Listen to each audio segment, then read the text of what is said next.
Together, growing in faith, changing communities.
Jesu Kristo.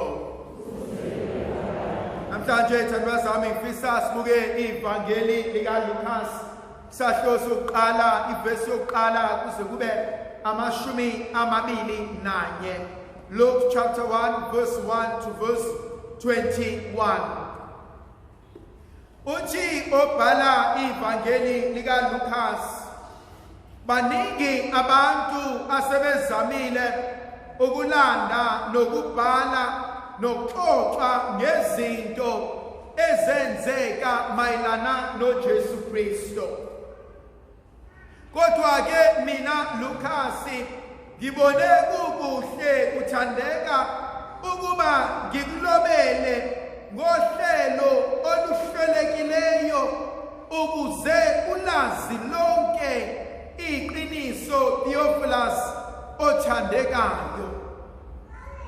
Yoqala emfisa ukuba ngibalule ukuba uLucas uma ebhala ivangeli lakhe into anayo engqondweni nokuyinto ebalekile ukuba sithi masimazi uJesu simazi ngeqiniso nangakho konke ayikona.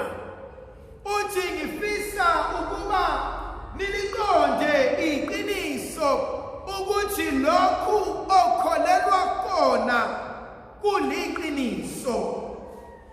Uthi uJerome oqwebileyo umuntu ongayazi imibhalo engcwele akakwazi ukuthi uyazana noNkulunkulu. Challenge yami yoqala engiyibona inselelo ukuzibuza ukuthi kungabe ngiyakwazi yini ukujulisa nokugxilisa ulwazi lembhalo engcwele empilweni yami. Ngiyakwazi yini ukuzinikeza isikhathi ukuba ngihlale ngifunde izwi likaNkulunkulu. Othi obhala incwadi yamaHebheru athi izwi likaNkulunkulu lindoda esiqondisayo endleleni. Athi obhala incwadi yamaHebheru isahluko sesine athi izwi likaNkulunkulu lifana nenkemba ebukhali nhlangothi zonke. Athi umpostoli Pawuli izwi likaNkulunkulu likhulile namandla, likwazi ukuyala, likwazi ukusola, likwazi ukufundisa. Ngiyakwazini ukufundiswa yizwi likaNkulunkulu? Ngiyakwazini ukuthobela uJehova ukuba akhulume nami? Uthi ngelinye ilanga uSamueli mesendaweni yokukhuleka emenyezwa uNkulunkulu, akaqonda ukuthi ubani ommemezayo. Lithi ikhehla elidala u-Eli, uma usumenyezwa ubothi khuluma Nkosi, inceki yakho iyezwa. Buzo engifisa ukubuza ukuthi usuku nosuku ngiyakwazini ukuzinikeza imizuzu ngithi ufuna ukuthini namhlanje uNkulunkulu empilweni yami? Ufuna ukuthini namhlanje umoya oqweleyo ngesimo engibhekene naso? Ngiyakwazini ukuyezwini leNkosi ngithi Nkosi, sengibukile ngakwenza konke, lithini izwi lakho ngalesimo engibhekene naso? Thandwa zami, ngifisa ukubalula ukuthi into engangisiza ukuba ngazane noKristu ukuba ngibe umngani nezwi likaNkulunkulu. Ihlezi ngithi thandwa zami, uma umuntu kukhona into ayithengayo efana ne-appliance, uma ngifuna ukwazi ukuthi lento iqhunywa kanjani, uma ngifuna ukwazi ukuthi lento ayisebenza kanjani, uma ngifuna ukwazi ukuthi uma isilimele ilungiswa kanjani, ngingakwenza konke, mhlambe ngihluleke, kodwa ikhona into engangisiza ukuze ngikwazi ukuqonda. Yile ncwadi ephuma nayo ebizwa ngeManual. Ifisa ukuthi izwi likaNkulunkulu limanual uNkulunkulu asinikeza lona, Bible, basic instructions before leaving earth. Angibuki izwi likaNkulunkulu, Nkosi ufuna ukuthini emndenini wami ngalesi simo nangalesikhathi? Okwesibili engifisa ukukubalula, lithi izwi likaNkulunkulu uJesu eqhutshwa ngumoya ocwebileyo waya eNazaretha. Ngiyithanda inkonzo yokuqhutshwa ngumoya kaNkulunkulu. Baningi abantu abaphila izimpilo zabo beqhutshwa yizinto zabo. Baningi abantu abakholwayo abenza izinto esiphambene nobukhona bukaNkulunkulu. Khona umhlabeleli othi wena ukhomba indlela uphinde ujike kwisitha sevangeli, ukwenza kwami nokukhuluma kwami kuhlukile. Kwesinye isikhathi ngiyayithule ngimangale mangibona abantu bephuma la eminyango beyobhikisha bekhalela amalungelo ezilwane. Angiphiki vele izilwane angimele zihlukunyezwe. Uyobabona abantu basemnyango baphikishela amalungelo ezilwane, kodwa ekhaya mumlandela lo muntu akuve ewusathane. Uyambona lo muntu phambi kwabantu uyathandwa, uyahlonishwa. Uyambona lo muntu emabandleni benza izinto bafuna ukongwa nokuncoma, kodwa bahlulwa inkonzo yokuthobeka emakhaya. Thandwa zami, charity begins at home. Ngibona uJesu esifundisa inkonzo yokuba sibuyele ezintweni ezilungileyo nokufuna ukuba uNkulunkulu kube uyena olungisa nophatha impilo zethu. Phuzu lesithathu engifisa ukuba ngilibhekisise uthi menikezwa incwadi avule uIsaya umprofete, athi umoya kaNkulunkulu uphezu kwami ngokuba iNkosi ingigcobile. Thandwa zami, uma sibuka igama lomgcotshwa noma ukugcotshwa, lelo gama masilibheka ngesiHebheru nangesiGriki, lelo gama lithi Messiah, kodwa futhi lelo gama lithi Christos, okutsho ukuthi Kristo. sonke nathi sizibiza ngamaKristo sifuna ukuthi singabagcotshwa bakaNkulunkulu. uNkulunkulu kunophawu kunesibonakaliso asenzile empilweni zethu.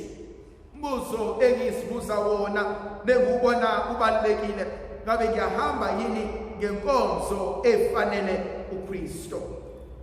Kulombuzo uJesu angibuza wona uma ethi umoya wenkosi uphezu kwami, ingcobile ukuba ngishumayeze abampofu indaba ethokozisayo.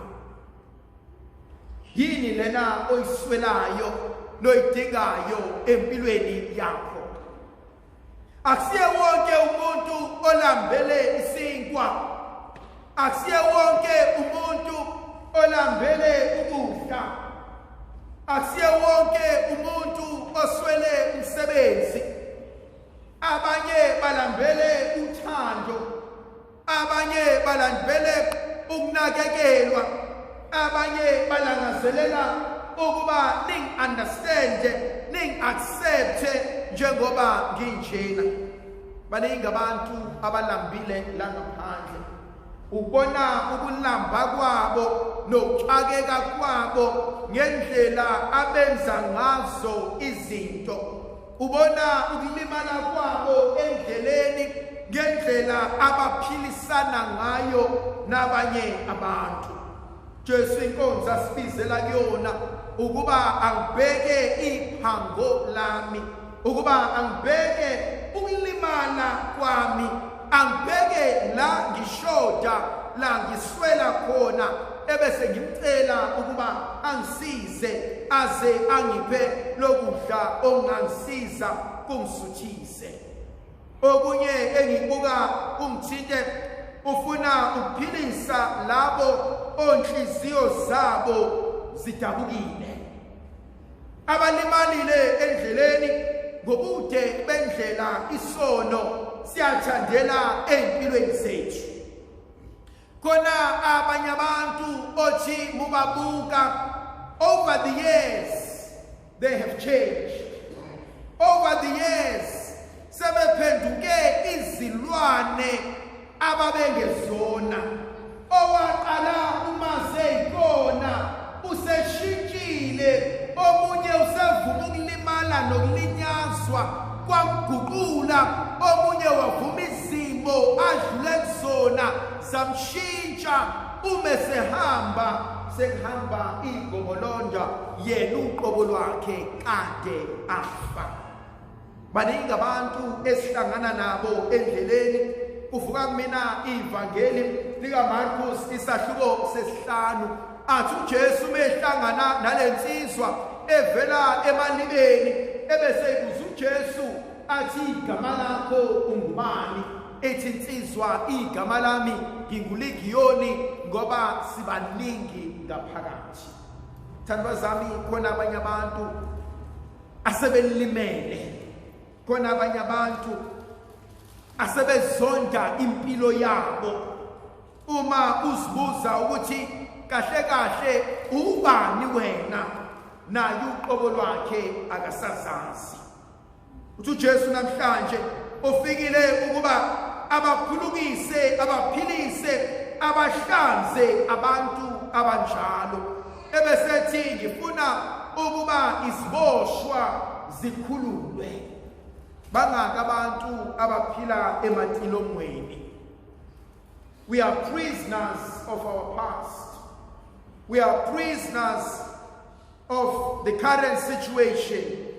We are prisoners of our fears. We are prisoners of izinto esazalelwa kuzona. Khona abanye abantu abaphila impilo yokuba zigcina. Isigcila sokwenza into ukuze ukwazi ukwamkeleka kulo muntu. Isigcila sokwenza into ukuze ukwazi ukuba relevant. Isigcila sokwenza into ukuze ukwazi ukujabulisa abanye abantu. Bangaki abaphila impilo abangayifuni. Athi lokhu sengikwenzela abantwana bami. Athi lokhu sengikwenzela iminyaka engihleli kuyona kulomshado athi lokhu sengikwenzela ukuba kube khona ukushula lokuzwana athi lokhu sengikwenza ngenzela osibanibani. Bangaka abantu abaphila izimpilo ezingamanga ukuze bakwazi ukuthola izinyo nokuhleka nesimile sabanye abantu.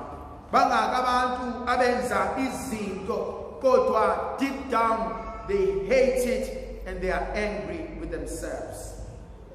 Khona inkonzo uJesu asibizela yona uthi ngifuna ukuvula amehlo ezimpumputhe. Kuningi engikubonayo kodwa kuningi engingakuboni nengakwazi ngempilo yami. Umuntu oyisiwula umuntu ozitshela ukuthi wazi konke angenza konke nozitshela ukuthi yena wanele akamdingi omunye umuntu.